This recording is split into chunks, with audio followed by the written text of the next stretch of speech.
Super Esporte ao Vivaço, segunda-feira, 3 de fevereiro de 2014. A gente faz um breve intervalo e volta já.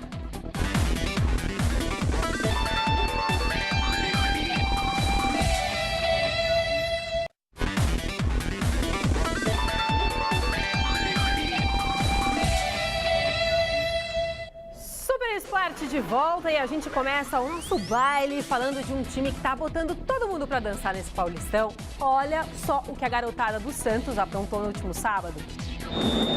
Na Vila Belmiro, a garotada do Santos fez mais uma vítima nesse campeonato paulista. Contra o Botafogo de Ribeirão Preto, o Peixe saiu na frente logo aos 4 minutos. Leandrinho deu belo passe e o garoto Giovânio, com tranquilidade, tirou o goleiro do lance e fez seu primeiro gol como profissional. 1-0. Aos 12 minutos, o mesmo Giovânio fez boa jogada e foi derrubado dentro da área. Pênalti que Cícero cobrou e jogou para fora.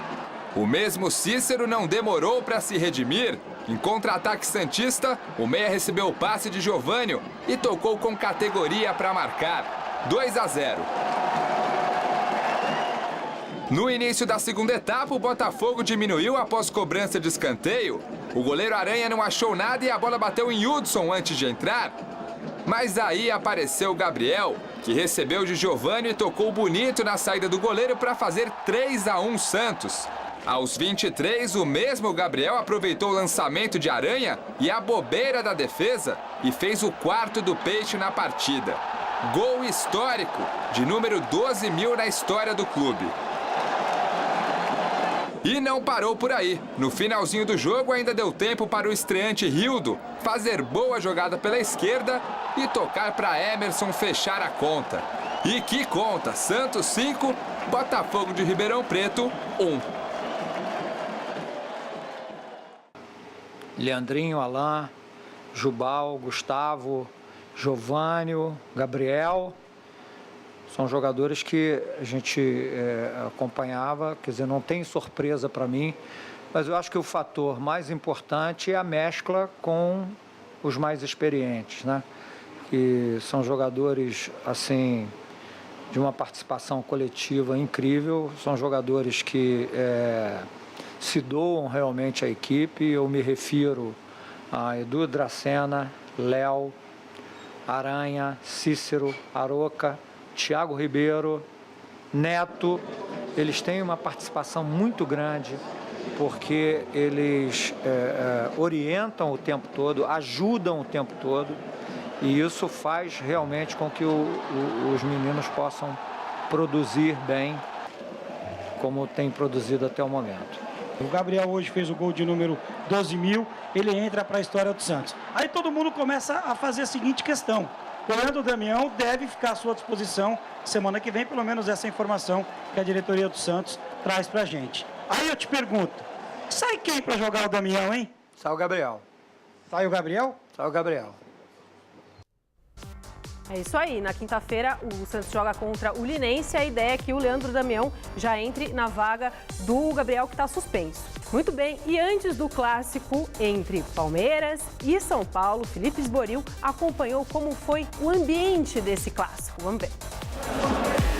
Tarde mais do que especial para o futebol paulista. Com um clássico entre Palmeiras e São Paulo em campo, o torcedor nas arquibancadas faz a festa e se diverte. Desde o garotinho que tem o hino na ponta da língua, até quem cante e vibre com um simples guarda-chuva. Um jogo que transborda rivalidade, a começar pelo duelo entre Lúcio e Luiz Fabiano. E mesmo com a importância de um clássico como Palmeiras e São Paulo, o assunto agressão a jogadores do Corinthians não foi deixado de lado. E ambas as equipes, neste domingo aqui no Pacaembu, cogitaram não participarem do clássico. A gente fica chateado em ver essas coisas acontecendo ainda hoje no futebol brasileiro. Aconteceu ontem no Corinthians. É triste e absolutamente lamentável profissionais no seu local de trabalho sofrerem o que sofreram. E eu liguei ontem para o presidente, meu amigo Mário Gobi, e dei minha solidariedade pessoal a ele. O Palmeiras também já foi vítima de violência de torcida. E à época, o presidente Paulo Nobre cortou todas as regalias dos organizados. O Palmeiras tomou a sua atitude não é contra o torcedor uniformizado de uma maneira geral, é contra uma esmagadora minoria que fazem parte dessas torcidas uniformizadas e que acabam manchando a história bonita que a torcida toda tem como um todo. Nem quem já parou de jogar se conforma com tanta violência. Responsável pelo que acontece dentro e fora do campo não é o jogador, são os dirigentes, entendeu? Que às vezes mantém torcidas, que eu, no meu tempo, sentava um do lado do outro. O corintiano do lado do palmeirense, o santista do lado do corintiano, o São Paulino. E era uma família, né? Era um futebol espetáculo. É o maior espetáculo da terra, é o futebol, né? E todo mundo está usando o futebol como emprego. Por isso está matando o futebol. O sentimento é o mesmo de quem veio ao Pacaembu. O futebol hoje requer realmente uma reforma muito profunda. Obviamente que é início de campeonato, é ano de Copa do Mundo e deve-se realmente repensar. Mesmo em dia de clássico, tem gente que prefere passar medo e ver o time do coração. Eu vou falar a verdade pra você, como eu moro longe, eu venho, eu acho perigoso, mas como a gente gosta, com paixão, a gente vem, né? Pelo Palmeiras vale a pena correr esse risco, apesar de não ter muita segurança, a polícia também deixa a torcida organizada brigar. Não importa quem esteja no gramado, o torcedor vem ao estádio e apoia, sabendo que a cultura da paz, enquanto reinar, vai fazer sucesso.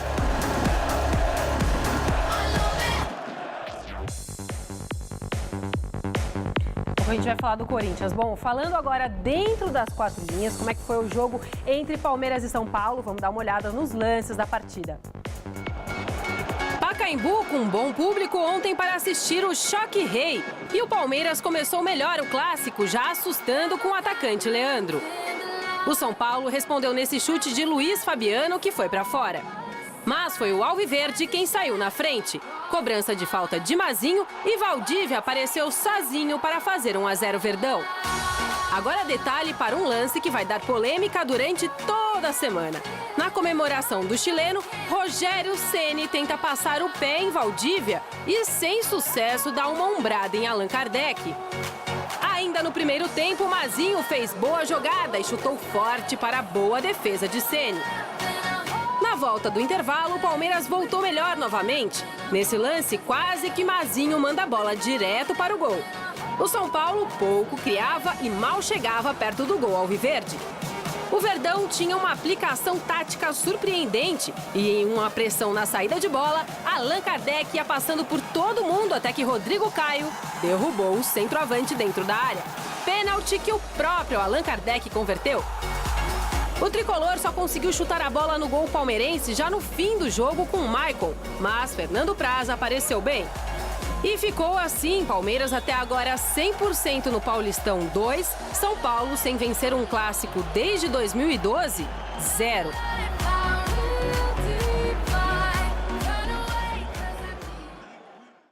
Desde 2012, o Palmeiras não vencia um clássico. Foram 13 jogos de jejum.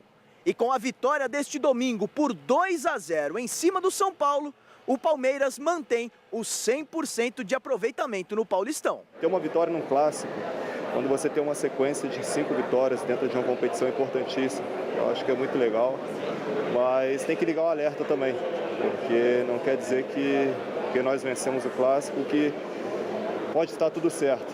É natural que aconteçam algumas falhas aqui ou ali, e nós temos que estar sempre tentando corrigir, tentar ser os mais perfeitos possíveis, porque a competição é longa e não nos permite erros. A gente tem que ter essa consciência de continuar trabalhando, continuar com os pés no chão, sabendo que é só mais um degrau aí que a gente subiu, em direção ao objetivo maior, mas a nossa equipe tem que ter a mesma pegada, a mesma paciência, humildade, todo mundo trabalhando unido, que no final dá certo. E depois dos jogadores do Corinthians terem sido agredidos no último sábado, o Campeonato Paulista pode até parar na próxima quarta-feira. Os jogadores estudam essa possibilidade. Não dá pra gente empurrar para baixo do tapete, né? Pelo que eu vi, já tem gente tentando fazer isso, minimizando o que aconteceu. E foi o que eu falei com um colega de vocês. Eu não sei qual seria a reação de vocês, por exemplo, da imprensa, se entrasse na Gazeta, ou na Sport TV, ou na Globo, ou na Record, ou na SBT, um monte de gente com um pedaço de pau e ferro na mão, ameaçando vocês, pegando amigos de vocês pelo pescoço, agredindo, quebrando os carros. Com certeza não empurraria abaixo do pano. E às vezes é o que acontece. Alguns clubes já estão mudando isso e muita gente falou que isso é um efeito da sociedade. Concordo que é um reflexo da sociedade. Mas só porque futebol dizem que é uma minoria, não tem que se deixar passar. Pelo contrário, pune exemplarmente essa minoria para ver se não vai diminuir. Eu acho que é a impunidade que daí sim, que reina na sociedade e transfere para o futebol, para dentro dos shopping centers, na imprensa. Acho que isso reflete a sociedade. E o futebol é uma maneira, eu acho que, de dar bons exemplos. Foi um fato isolado, eu acho que não é para tanto, eu acho que tem outras questões em jogo também. Eu acho que isso não é uma responsabilidade somente das outras equipes, do sindicato, que também tem que intervir de alguma forma, mas isso é mais uma segurança pública do que qualquer outra coisa. São Paulo reconheceu a superioridade do adversário e que o momento é de muito trabalho. Eu acho que nós temos que melhorar como time, como um todo, se quiser chegar daqui a 10 rodadas, classificado para a próxima fase e aí brigando nos mata-matas, né, para tentar o título. Nós temos 10 rodadas para evoluir, melhorar bastante em todos os quesitos. Dá para perceber que o Palmeiras está com mais disposição. Isso no clássico conta muito, quando os dois times são muito iguais. Né? Então, isso a gente deixou realmente de fazer. Uma coisa que no clássico não tem jeito. Então, eles tiveram sempre, apesar que foi 2 gols de bola parada, mas tiveram sempre mais a bola, mais, igual você falou, de vida mais, tudo é deles mais, então por isso que eles mereceram ganhar. Que nós temos que melhorar nos confrontos, especialmente contra os grandes, nos confrontos decisivos, nos jogos importantes, nós temos que ter uma melhora grande, senão não tem como ser campeão. Para você realmente testar um ataque, já a gente falava, um time, um setor, você tinha que pegar um time igual o seu, grande, né? E realmente não foi bom o teste. Então a gente não tem realmente um bom ataque não, porque a gente deu 2, 3 chutes no gol. Nós tivemos uma finalização aos 44 do segundo tempo, nós não podemos reclamar do resultado, né? Se a gente não conseguiu chegar ao gol adversário, nós temos que tentar cada vez nos treinamentos melhorar para que isso aconteça. Olha, gente, a gente está falando de segurança, não tá fácil a vida do Corinthians. Após sofrer goleada para o time do Santos na semana passada e ter o centro de treinamento invadido por torcedores, que não são torcedores, são vândalos no sábado, o Timão entrou em campo ontem e perdeu a 3ª seguida no Paulistão. No Moisés Lucarelli, a Ponte começou com tudo para cima do Corinthians. Logo aos 3 minutos, Ademir cruzou e Alemão apareceu sozinho para fazer 1-0. O empate do Timão veio na cabeçada do lateral Wendel, aproveitando o cruzamento de Guilherme.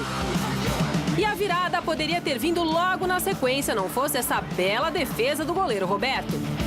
Na volta do intervalo, parecia até um filme repetido. Ferrugem driblou facilmente o zagueiro Gil e depois tocou na saída de Walter, 2-1. O Corinthians poderia ter chegado ao empate com o Guerreiro, mas Roberto apareceu bem de novo e salvou a macaca por 2 vezes. E pegando assim, não tinha jeito do placar mudar, né? Final, Ponte Preta 2, Corinthians cada vez mais em crise, 1. Olha, disse antes do jogo rapidamente que é óbvio que nós não fizemos a melhor preparação para o jogo. Não fizemos a preparação adequada, nosso último treino não aconteceu, aconteceram os episódios que vocês têm uma pequena noção e que talvez nas próximas horas vão ter uma noção mais clara e aí entenderão a gravidade do que aconteceu. Você pode adiantar algo, mano? Não, as imagens preciso falar. Palavras já foram ditas. Por favor, espera um pouquinho aí que eu vou terminar. Quando isso acontece, é óbvio que você não consegue fazer uma boa preparação. Mas nós, como clube, decidimos jogar. O clube não queria jogar, o presidente não queria jogar, o treinador não queria jogar, os jogadores não queriam jogar, porque o que aconteceu lá não deveria passar em branco, pelo futebol que nós acreditamos e defendemos. Mas a partir do momento que entendemos todos que deveríamos estar em campo, não vamos transferir para a nossa atuação todas as justificativas ou buscar todas as justificativas para explicar aquilo que não conseguimos fazer pela terceira vez no Campeonato Paulista. Mesmo com todos os problemas, tomamos um gol a 3 minutos, fizemos um primeiro tempo muito bom, controlamos o jogo, criamos oportunidades, chegamos na frente, empatamos, terminamos muito bem o primeiro tempo, voltamos, agora vamos fazer a segunda parte. Tomamos novamente um gol a 3 minutos e aí o jogo já não andou, aí todo mundo tira uma casquinha quando a gente não está bem, né? O árbitro também fica fazendo de conta que não vê as coisas, não quis expulsar o jogador da Ponte, né? O número 5 no primeiro tempo, que não quis aplicar o segundo cartão amarelo, mas no Paulo André ele quis aplicar o segundo cartão amarelo. Então, todo mundo dá uma pisadinha quando a gente não está bem, né? O futebol é composto de várias partes, né? Existem os profissionais que entram em campo, trabalham e recebem para isso, como jogadores, como treinadores, como preparadores físicos e outros. Temos a imprensa, que estão os profissionais remunerados também, que fazem uma parte muito importante, divulgam e quando querem e quando entendem divulgam mais. E eu acho que preciso, nesse momento, entender exatamente o quanto isso foi grave para o futebol. Existe o torcedor que precisa torcer, incentivar e que pode até protestar, porque paga para assistir o jogo, então pode vaiar, protestar, pode fazer protesto também como cidadão, mas tem um limite esse protesto e nós precisamos entender. Porque se todo mundo se julgar no direito de ir além, eu acho que vai ficar muito ruim para o futebol que nós gostamos e que temos que cuidar dele porque é a nossa maior paixão, é o nosso trabalho, é a nossa realização. Mano, quanto ainda há de tolerância para dar um basta nisso? Que é um caso de polícia, mas que se repete uma hora, alguma coisa tem que ser feita de maneira mais drástica. Eu acho que caso de polícia tem que ser tratado pela polícia. Mas os jogadores, o próprio técnico, a liderança não pode fazer um movimento como o bom senso tem feito para mudar essa realidade? Eles ou nós somos apenas um segmento e você não muda com um segmento só. Nós precisamos todos ter a noção clara de que isso não pode continuar e aí sim tratar as coisas com cada órgão, em cada departamento que essas coisas se encaixam. Mano, só uma última questão de minha parte. Isso não te fez em nenhum momento repensar a profissão no Brasil? Até que ponto vale a pena tudo isso no futebol brasileiro? Repenso isso já há algum tempo, já manifestei em outras oportunidades que quando acontecem esses fatos você tem uma vontade muito grande de ir para casa. Porque não é esse o futebol que queremos e a cada degrau que se sobe na direção do inadministrável, porque cada vez mais a situação vai ficando grave, esse sentimento volta na mente de quem gosta de um futebol limpo, de um futebol onde todo mundo possa trabalhar, né, com respeito. E o Corinthians já se reapresentou agora nessa segunda-feira de manhã e o Felipe Esboril mostra como foi o clima no Corinthians. Esse é o retrato da violência do último sábado. O pôster que estampa a conquista da Libertadores, logo na entrada do CT Joaquim Grava, foi destruído. Na manhã desta segunda-feira, a segurança foi reforçada. E muito. Vários homens de preto resguardaram a entrada dos jogadores. Dentro do centro de treinamento, a presença de 2 carros da Polícia Militar. Foi justamente nesse ponto que cerca de 200 torcedores cortaram o alambrado e invadiram o CT Joaquim Grava na manhã do último sábado, provocando medo em quem estava por aqui. O repórter da Rádio Transamérica, Marco Belo, estava no CT no momento da invasão e pôde relatar o que realmente aconteceu. Lá pelas 9h30 da manhã o pessoal fez aqueles buracos na cerca e foram entrando, os torcedores foram entrando e não paravam de entrar e não paravam de chegar. E a única opção que eu e mais 2 jornalistas que a gente estava por ali, de entrada para a gente ver o que estava acontecendo, porque o pessoal gritava, vamos matar jogador, e a única opção que a gente teve para entrar foi pelo buraco na cerca. Você também entrou pelo buraco? Entrei pelo buraco na cerca, que era o único local, porque estava fechado, e a primeira cena que eu vi foi o Dr. Joaquim Grava passando mal. médico do Corinthians passando mal, sendo atendido pelo Dr. Júlio, outro médico do Corinthians, que foi a primeira cena mais forte assim que eu vi, que foi o momento da entrada, porque eles entraram quebrando tudo já e foi realmente uma cena assim muito forte que não vai sair da minha cabeça. Depois de uma conversa com a comissão técnica, os jogadores vieram para o gramado e treinaram normalmente. Afinal, quarta-feira tem jogo contra o Bragantino no Pacaembu. E há a chance do Corinthians voltar a vencer, depois de 3 rodadas com derrotas consecutivas. O clima não é dos melhores. O medo causado por quem um dia jurou amor eterno ao time ainda está por aqui. Pois é, agora vamos falar da Portuguesa, que também vive um péssimo momento. Ontem de manhã, a Lusa sofreu mais uma derrota. A equipe foi goleada pelo Audax por 4-2. E com mais um revés, o técnico Guto Ferreira entregou o cargo. Em nota, Guto disse, abre aspas, tivemos muitas dificuldades na montagem do elenco para essa temporada por tudo o que aconteceu fora das 4 linhas e estes problemas acabaram se refletindo dentro de campo, fecha aspas. Agora quem assume o comando técnico da equipe é Argel Fuchs, ex-zagueiro com passagens pelo Palmeiras, Santos e Benfica e que treinou o Criciúma no Campeonato Brasileiro do ano passado. Então a Portuguesa tem a pior campanha do Campeonato Paulista, com apenas 1 ponto ganho em 5 jogos. Gente, o Super Esporte de hoje fica por aqui. É uma vergonha o que está acontecendo com o futebol e com o Corinthians. Eu espero que alguma coisa seja feita. A gente volta amanhã ao vivo, meio-dia. Um beijo, tchau!